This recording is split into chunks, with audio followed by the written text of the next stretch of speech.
Hey everybody, my name is John McCallum, and I'm a musician, singer-songwriter, and music producer. Today we're going to talk about the most basic place to start when you first pick up a guitar and are ready to get things going.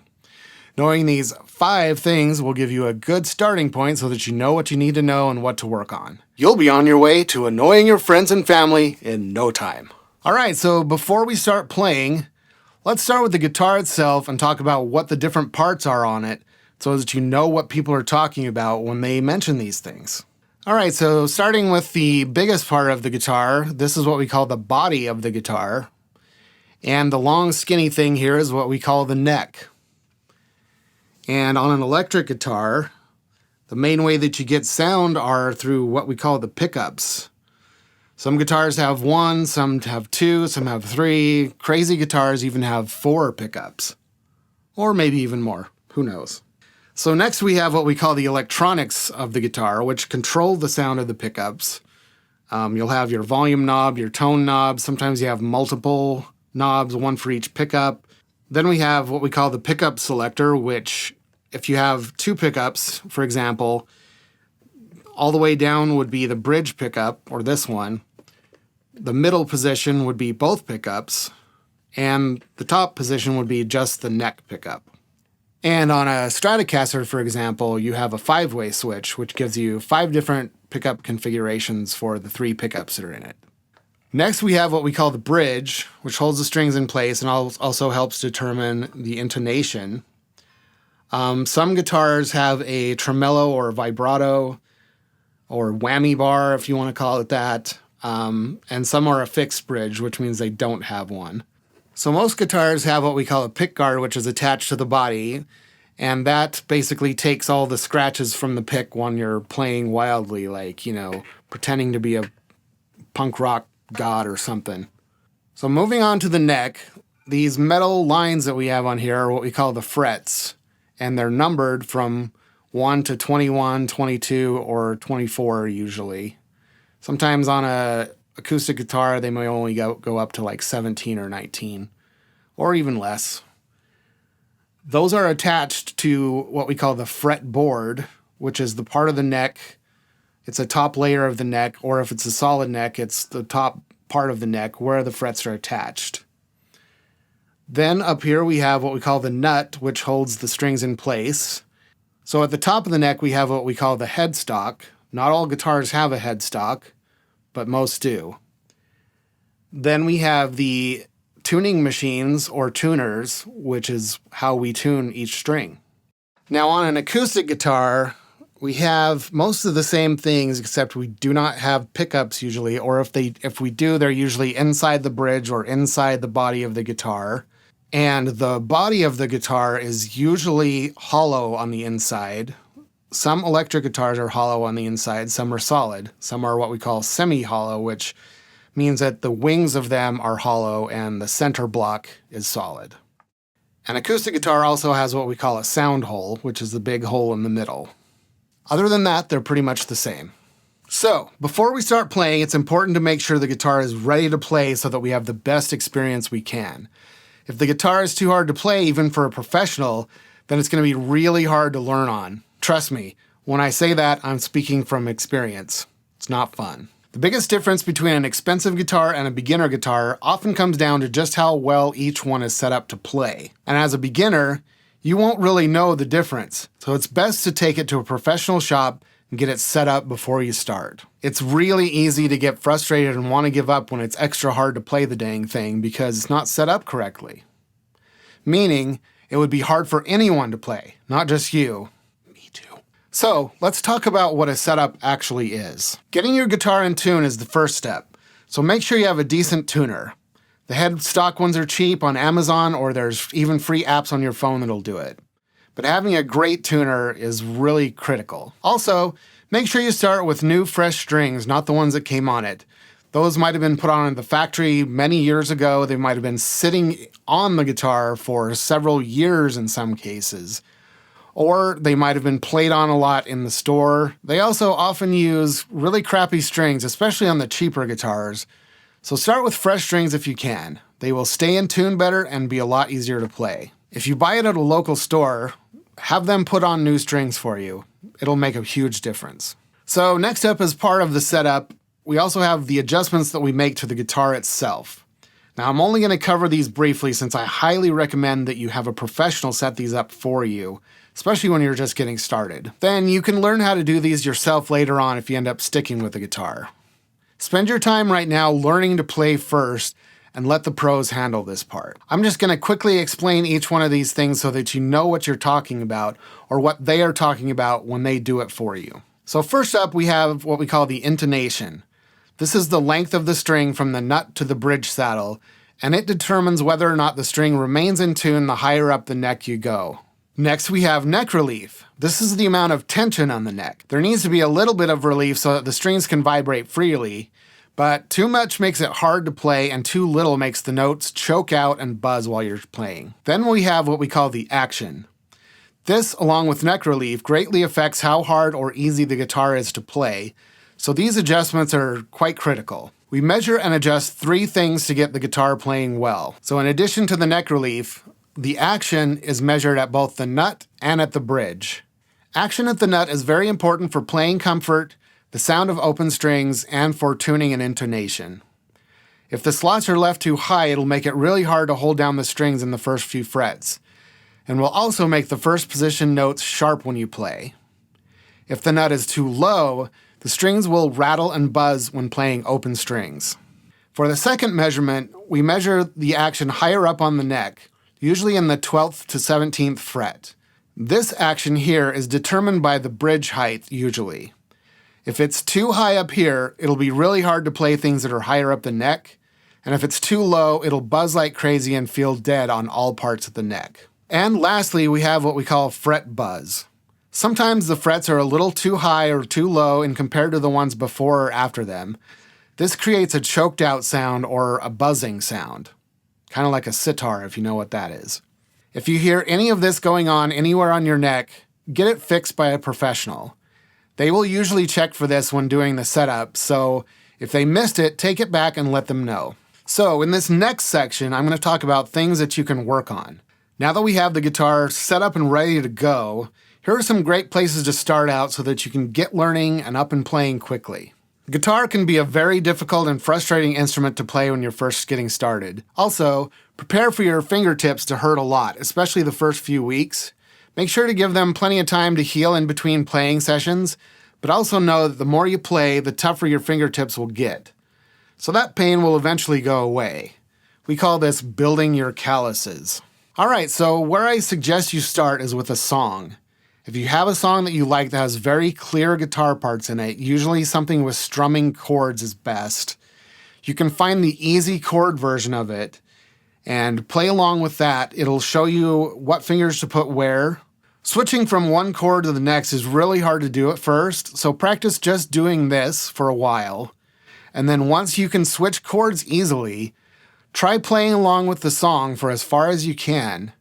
And then once you get good enough to where you can play along with the entire song from start to finish, this is going to be a huge accomplishment, and you can move on to other songs. But I strongly recommend learning how to play each song from the beginning to the end. There's a lot of reasons for this. One, it gets you really good at and familiar with switching chords. Next, it familiarizes you with each section of a song. And that way, when you start to play with other people or write your own songs, you'll get used to these different parts of each song and how the chords change as you go along. Once you're getting pretty good at chords and want to try something new and different, it's time to start working on some riffs or licks. These are things that guitarists play that aren't necessarily full chords like triads, usually a mix of power chords and or single notes. This would be things like simple guitar solos, heavy metal riffs, country licks, little fills in the song in between vocals, things like that. These riffs and licks, we usually learn these by using guitar tablature or guitar tab for short. Tablature has been around since the 15th century when it was used for lutes, so don't let anyone tell you that it's cheating to use tab. We have to use tab with guitars because there are so many places on the neck with the same notes on different frets. So tab tells us exactly where to play each thing. Once you feel like you're getting really good at chords and riffs, it's time to start learning some scales. You can learn these anytime, really, and sometimes riffs and licks are based on scales, but it's really good to get the basics down first before you worry about these. Scales are great for building finger dexterity, speed, and strength, but also good for being able to play guitar solos. Most solos are based heavily on scales, and the most common scales we have in popular music are what we call the pentatonic scale, meaning 5 notes, and the major and minor scales, which are the full octave of 7 notes plus the octave note. The pentatonic scale is a great one to start out with because it has less notes, the fingerings are easy, and a large amount of the rock and world music solos, riffs, and licks you've heard are based around the pentatonic usually. Last up, we have the more advanced theory. So once you get all these things we've talked about down, you might want to start learning more advanced stuff like key signatures, chord scales, and all that real fun stuff. But don't worry about that stuff right now. It will take you a while to get all these basics down, and you'll be able to do a lot before you need to get to this stuff. So don't overcomplicate things. Keep things simple so that you can start playing songs and feeling confident about what you're doing. So the best way to learn things quickly and know that you're doing things the right way are to get some good resources where you can find what to work on and how to do it. I'm going to cover all the basic ways that we can find these resources so that you know where to go. First off, the traditional method is going to an instructor, a guitar tutor, take lessons. And if you can afford it, starting out with guitar lessons is a really good idea. It's not mandatory if you have a lot of self-discipline, but you can get started faster and learn things the right way with someone showing you what you're doing wrong and correcting how you're holding your hands on chords and things like that. Getting that kind of feedback early on is very valuable so that you can advance more quickly. They can help keep you organized and will have a plan to get you from very beginner to playing songs quickly and then help you stick with whatever your goals are from there. I personally did not take lessons on guitar, but I did on trumpet, so I knew the basic structure I needed to follow. But my friends that did take guitar lessons got better a lot faster than I did. You can find pretty much any topic you're looking for on YouTube. I mean, you found this video, right? So YouTube is a great resource for learning just about anything, and you can watch how they hold their hands and where they put their fingers and stuff like that. They will most often have the chords and the notes up on the screen for you to follow along with, and you can also slow down the video if they're going too fast for you. Sometimes they also have downloads that show the chords and the notes, the tablature, etc. And I'm sure I don't need to tell you this since you probably have already watched a bunch of these before you got here. So the only downside of relying on YouTube is that you can be pretty unfocused and might be learning just bits and pieces here and there. So remember that in order to be a really great guitarist and musician, especially if you ever want to play with someone else or in a band, you need to be able to play an entire song, not just 10 or 30 seconds that sound really cool on Instagram or TikTok. So our next good resource is online courses.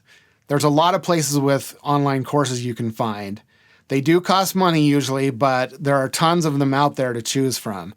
So this might be the next best thing to a real instructor since it'll keep you focused and help you learn more than just bits and pieces. There's sites like TrueFire, Skillshare, and many guitar YouTubers have their own courses. People like Samurai Guitarist, Rhett Shull, Rick Beato, Marty, those guys, to name just a few. So then we have the tab and sheet music sites. There are lots of great tab sites out there like Ultimate Guitar, for example, that are free, where you can find the chords and the tabs to the songs you want to play. Their pro membership with the official tabs are really great. Just be aware that a lot, and I mean a lot, of the public created tabs out there are dead wrong. And I mean they're way off. Just because 900 people gave it 5 stars doesn't mean it's right.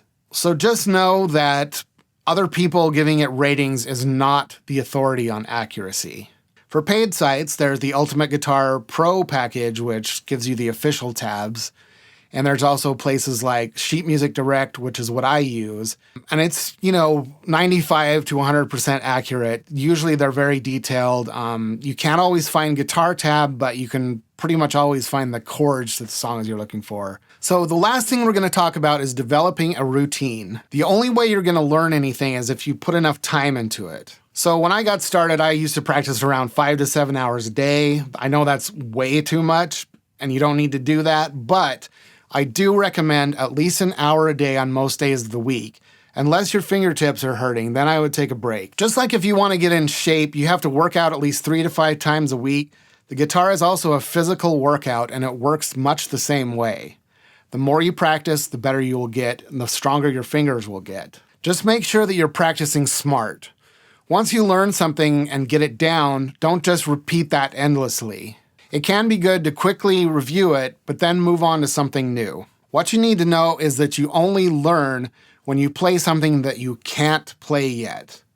If you sit down and play the same Metallica riff that you've played every day for the last 3 weeks, the entire time you have set aside for practicing, you may get really good at that riff. Maybe you can impress somebody on, social media, but you're not going to learn anything new and you're not going to get any better. The only time you really need to do something like that is if you're preparing to play a song with a band, for example, so that you can commit it to muscle memory.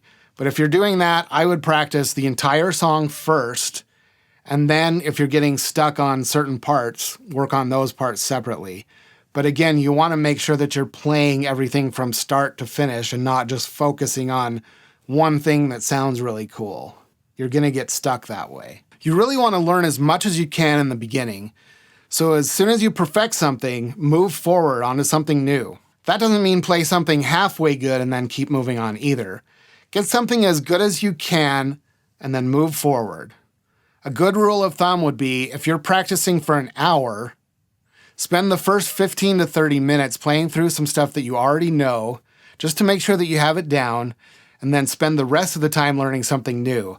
That way you get a good mix of review and learning something new. This will really make you a great player quickly. Our main goal here is consistency. Music is a language we use to communicate emotions to each other. So the more you learn to speak it with your instrument, the better you will be able to use it to communicate your emotions with other people. These emotions connect us as people, and that's what music is here for. But you really need to keep at it and practice as many times a week as you can. There are no shortcuts to learning the guitar. The time you put in it is the only thing that will determine how good you are. The guitar can be really hard at first, but once you get the hang of it, it gets a lot easier to do new things. Also know that we never stop learning the guitar. Even after playing for over 30 years myself, I'm still learning new things all the time. If playing a guitar or any instrument is something you decide to take seriously, it can provide you with a lifetime of enjoyment and fun. It doesn't really matter if you want to be a professional musician, want to play in a band, or just jam by yourself at home occasionally. The better you can play, the more fun it is, really. All right, well, thanks for sticking with me all the way to the end of this video.